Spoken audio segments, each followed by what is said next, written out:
আপনার ভেতরে ৬টি দোষ আছে এবং এটা খুব মারাত্মক ভুল করেন আপনি, যার কারণে আইএলটিএস এ ব্যান্ড স্কোর কখনোই আপনি করতে পারবেন না, ভালো একটা ব্যান্ড স্কোর করতে পারবেন না। কারণ আপনার ভেতরে এই ৬টি দোষ আছে। এই ৬টি দোষের একটা দোষও যদি আপনার ভেতরে থাকে, আপনি কখনোই ব্যান্ড স্কোর ভালো করতে পারবেন না। এক নাম্বার হচ্ছে, স্বপ্ন আছে কিন্তু পরিকল্পনা নেই। যদি আপনার ভেতরে স্বপ্ন থাকে, শুধু স্বপ্ন থাকলে তো হবে না, আপনার সঠিক পরিকল্পনা লাগবে। তো ল্যাক অফ প্ল্যানিং যেটা বলে হয়, মানে আপনার প্ল্যানিংয়ের অভাব। এই প্ল্যানিংয়ের অভাব কি? এই প্ল্যানিংয়ের অভাব, আপনি বুঝতে পারছেন না যে কোন স্কিলটা একটু বাড়াতে হবে, কোনটা আসলে কোন দিন চর্চা করতে হবে, কিভাবে পড়তে হবে, রুটিন নেই, কোনো স্পষ্ট কোনো রোড ম্যাপ নেই, যার কারণে আপনি কিন্তু আইএলটিএসে ভালো স্কোর করতে পারবেন না। সো এর ফলে কি হবে? আপনার সময় চলে যাবে, আবার প্রিপারেশনটা কি হবে? অগোছালো থাকবে, স্কোরটা কমে যাবে। সো এটা কিন্তু এক নাম্বার কারণ, যারা আসলে ব্যান্ড স্কোর কম পাচ্ছে তারা এই সমস্যাটায় আসলে ভুগছেন। ওকে, এরপরে দেখেন যে ২ নাম্বার, যে কাজ শুরু করে কিন্তু শেষ করে না। অনেকে কি করে, যে কনসিস্টেন্সির অভাব কিন্তু তাদের ভেতর দেখা যায়। যারা আসলে ভালো স্কোর করতে পারে না তাদের ভেতরে কনসিস্টেন্সির একটা অভাব আছে। কারণ আপনি হয়তো জব করেন, এখন আপনি ২ দিন পড়া শুরু করলেন, আবার মনে করেন যে একটা প্রেশার আসলো, তখন আপনি কি করলেন? ডিস্ট্র্যাক্ট হয়ে গেলেন, মানে আপনি আর পড়ায় মন দিতে পারলেন না। আবার আপনি ৭ দিন পরে বসলেন, তখন ওই যে ২-৩ দিন সময় নষ্ট করেছেন বা ব্যয় করেছেন, ওটা নষ্ট হয়ে যাবে। তো দেখেন যে এখানে আসলে ২-৩ দিন প্রচুর উৎসাহ নিয়ে পড়ি এবং এরপরে ব্যস্ততা, ক্লান্তি, অলসতা বা মোবাইল, এগুলো মিলিয়ে আসলে মাঝপথে থেমে যাই আমরা। ঠিক আছে? এগুলো হচ্ছে আমাদের শত্রু। এই যে মোবাইল ফোন, এগুলো আমাদের শত্রু। আমাদের মানে সময়গুলো নষ্ট করে দিচ্ছে। আমরা শুধু ব্যস্ত আছি যে কোথায় কি রেজাল্ট বের হচ্ছে, গ্রুপে যুক্ত হয়ে আছি, মানুষের ওই গুলো দেখি এবং আমাদের মনটা খারাপ হয়ে যায়। সো নিজেকে আসলে প্রোডাক্টিভ থাকতে হবে সব সময়। আপনি আইএলটিএস নেমে কখনোই হতাশ থাকবেন না, এবং মানে কনসিস্টেন্সি, মানে ধারাবাহিকতাটা বজায় রাখতে হবে।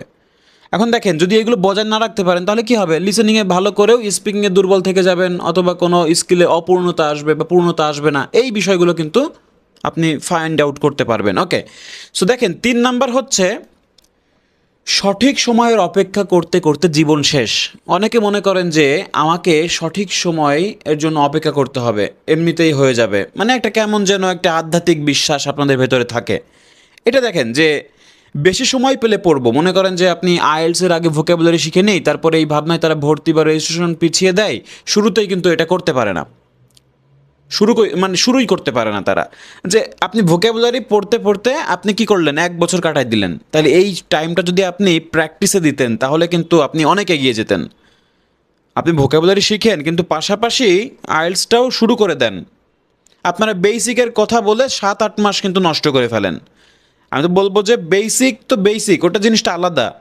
অলরেডি আমরা অনেক কিছু জানি, কিন্তু আইএলটিএসটা কিন্তু মানে শুরু করে দেওয়া উচিত। আপনারা কি করেন না যে মানে সঠিক সময় আসবে, মানে আমি আগে প্রস্তুতি নিব, শিখবো, তারপরে আমি পড়বো। এটা আসলে ভুল। বছরের পর বছর কেটে যাবে, আপনি কিন্তু পরীক্ষার সাহসই পাবেন না। কারণ যত সময় নেবেন তত আপনার ভয় আসবে। তো এগুলো ভয় পাওয়ার কিছু নেই, জাস্ট এটা এক্সাম, এই জন্য আপনাকে প্রস্তুতি নিতে হবে, দ্যাটস ইট। আপনি যত সময় নেবেন দেখবেন যে পরীক্ষার আগে তত ভয় করবে। আচ্ছা, ৪ নাম্বার হচ্ছে, অন্যকে সন্তুষ্ট করতে গিয়ে নিজের পথ হারানো। এটা কিন্তু আমরা সবাই করি। যে আমার বড় ভাই একটা পরামর্শ দিচ্ছে যে তুমি কোনো কোচিংয়ে পড়ো না, তুমি জাস্ট ইউটিউবটা ফলো করো, হয়ে যাবে। আপনি তো অতটাও স্মার্ট নাও হতে পারেন তার মতো। আপনি আপনারটা দেখেন যে আপনি কোনো কোচিং আপনার লাগবে কিনা, সেটা আপনি নিজেকে প্রশ্ন করেন। আপনি পড়তে বসে দেখেন যে আপনি কিছু বুঝতে পারছেন কিনা। যদি দেখেন যে না, কিছুই হচ্ছে না, তাহলে আপনি কোচিং করেন। আর যদি মনে করেন যে সব কিছুই বুঝতে পারছেন, তাহলে তো বাসায় বসে করতে পারেন। এখন ইউটিউব চ্যানেল দেখেন। কিন্তু অনেকে বলবে যে আপনাকে ক্যামব্রিজ পড়েন, আবার বলবে যে ইউটিউব দেখেন, ইউটিউবই যথেষ্ট। মানে কোনো উপযুক্ত কোনো রুটিন আপনি খুঁজে পান না। ঠিক আছে? মানে পরিবার, বন্ধুবান্ধব কিংবা অন্যদের মত পরামর্শ চলতে গিয়ে নিজস্ব পদ্ধতি বা পরিকল্পনা বিসর্জন দেয়। তো দেখেন, আমি বলবো যে ইউটিউব দেখেও কিন্তু অনেক সময় এটা পারা যায়। এখন কোন ইউটিউব দেখবেন? সঠিক ইউটিউব চ্যানেল দেখতে হবে, যে ইউটিউব চ্যানেল আপনাকে সব দিয়ে দিয়েছে। তখন আপনি বাসায় বসেও কিন্তু প্রস্তুতি নিতে পারেন। এখন আপনার চুজ করতে হবে, এটা অন্য কারো মতামত আপনি নেবেন না। আপনার যেটা ভালো লাগবে, যার কথা আপনি বুঝবেন, তার কাছে আপনি কোর্স করেন অথবা ইউটিউব চ্যানেল ফলো করেন। আপনি অন্যর দেওয়া চাপিয়ে মতামত নিজে নিতে যাবেন না, কারণ তার কাছে হয়তো অন্যটা ভালো লেগেছে, সে অন্যটা সাজেস্ট করছে। নিজে মানে আপনার কাছে কোনটা ভালো লাগছে সেটা হলো দেখার মূল বিষয়। আচ্ছা, 5 নাম্বার হচ্ছে ব্যর্থতা থেকে শেখা না, মানে ব্যর্থতা থেকে আপনাকে শিখতে হবে। ঠিক আছে, ব্যর্থতা থেকে আপনাকে শিখতে হবে। কারণ কি, আপনি যদি ব্যর্থতা থেকে না শিখেন তাহলে কি হবে, একবার পরীক্ষা দিয়ে আপনি কম স্কোর পেলে কিন্তু বসে থাকলো, কিন্তু আপনার ভাগ্য খারাপ এইভাবে বলে যদি আপনি বসে থাকেন, বা এক্সামিনার কি ছিল, পক্ষপাতিত্ব করেছে, এই যে নেগেটিভিটি নিয়ে আসেন, এগুলো আসলে ভুল। আপনাকে বুঝতে হবে নিজের ভুল কোথায় ছিল, সেটা আপনাকে বুঝতে হবে। তারপরে এই ব্যর্থতা নিয়ে আবার উঠে দাঁড়াতে হবে। ঠিক আছে, যদি আপনি একবার এক্সাম দিয়ে দেন সেক্ষেত্রে বলছি। আর যদি মনে করেন যে না, আপনার মক টেস্টে ভালো রেজাল্ট আসছে না, স্কোর আসছে না, সেটাও একটা আপনি সেখান থেকেও শিখতে পারেন যে আপনি কোথায় ভুল করছেন, কোথাতে আপনাকে বেশি জোর দিতে হবে, এটা আপনাকে দেখতে হবে। আচ্ছা, 6 নাম্বার হচ্ছে দ্য লাস্ট ওয়ান। তার আগে আমি বলবো যে যারা আসলে আমার ফেসবুক চ্যানেল পেজটা ফলো করেননি, অবশ্যই ফেসবুক পেজটা ফলো করে রাখবেন। আমার লিঙ্কটা ডেসক্রিপশন বক্সে দেওয়া থাকবে। ঠিক আছে, কারণ আমি ওইখানে প্রতিনিয়ত টিপস এবং এগুলো শেয়ার করি, ক্লাস শেয়ার করি, টিপস শেয়ার করি, ওইগুলো আপনারা ফলো করবেন। ঠিক আছে, আশা করি ভালো কিছু করতে পারবেন। আপনারা করবেন, আমার ডেসক্রিপশন বক্স চেক করবেন, দেখবেন যে ওইখানে লিঙ্ক আছে ফেসবুক পেজের। তো দেখেন, 6 নম্বর যেটা বলছিলাম যে নিজেকে বিশ্বাস না করা, ল্যাক অফ সেলফ বিলিফ।